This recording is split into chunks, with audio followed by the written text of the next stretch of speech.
Singship Village Council Gram Sabha Boin April ni som Papua sang ni som ni panga ania dar ni sundar ni sundar ni kon hian kan BCP bu Islam sang Gram Sabha ya social audit ani don bangin mi puya tangin chairman le secretary anon pot chapa chairman ki pu alang sema yang hun le secretary hi pu zira pazira ben lai ta anh ấy cũng chúng ta cho thì sẽ chip lại sai tua nó bị các chúng ta cái là cả khu ba cái là đi du nó đi cái là đi du chúng ta đã cũng ai mà quản thì khá người ta này chúng mình chung mà nó bao lại các bạn khổ hiện thì em lắm mới có cái nó chuẩn đi đồng vốn nào nữa cũng đi phải hiện tại là sáng lắc đầy chuột âm áo rồi chút thì anh xem thì nó còn đi ai à thì đó chúng cần gì mà ai thì chúng mình mất thì cho nên thì muốn một về thì yêu thì các sẽ cài ra cho mình cho nên các sựเป็นเล่นดูจบว่าโดนตลาดบ้านมีที่โตอาเป็นเราดูว่าเสียบ้างที่เสร็จโตมาเป็นสื่อเลยแล้วมันคือที่เขาไม่อยากบอกกันน้ำมันที่เขาจดเรียนผู้ไหน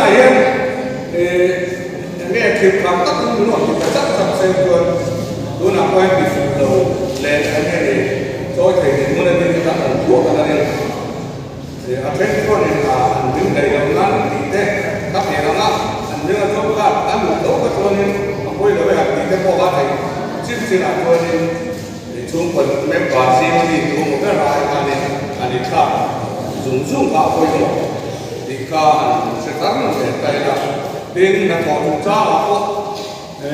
ai có chúng ta có được xe trả các thì ổn tất lệ thì mất một đi mà thế thì trước thì luôn cho nên cắn về xong thế là cái một cắn thì sao cái tiền xong thì nó nào có thì sẽ ông lai các bạn ông lai thì là ông tỏ được chỗ nào cho nên thế nên mọi nó xong đây là còn đấy là ông có được chuộc tỏ được chúng xem mà thế là sao hắn lúc đầu thầy đầu ra rồi cho vào cái cú trả để xử lý và riêng thì lần ba hai ta có mấy con ông tận là để thì khác cái tài là tiếng lỗ lụt lỗ sùng sang mà anh nói thầy anh biết là đi siêu có về đây này nào để chuyện tiêu mà sắm phát trả thế là cứ lên thì tốt lệ ba cái kia video là mà phải dễ cả thì sắm nó biết là gì là thôi có thể làm được là đại hội như là đến từ từ luôn cho tổ nó là sửa được là đúng chút bây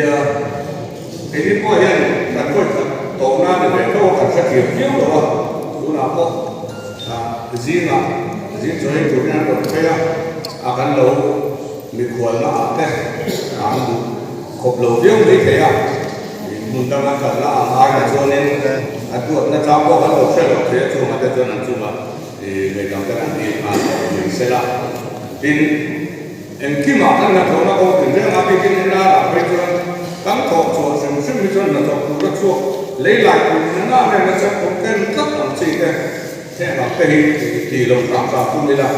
tăng thọ ở địa phương có thể việc ở vùng đầu ra mà xem mua này đến phổ mà các cái thấy người ta kính lòng xuống á mấy cái mua này nó mua mà quá cái này luôn tổng thế tụi mình có trình bày cùng cái phong cách thì các Christian đâu có những cái cả thì ấy là cái nào nó có nó suốt lên mà cái phong cách thì áp đặt các có cái này nó luôn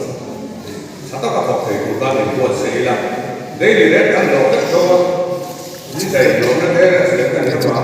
không có đủ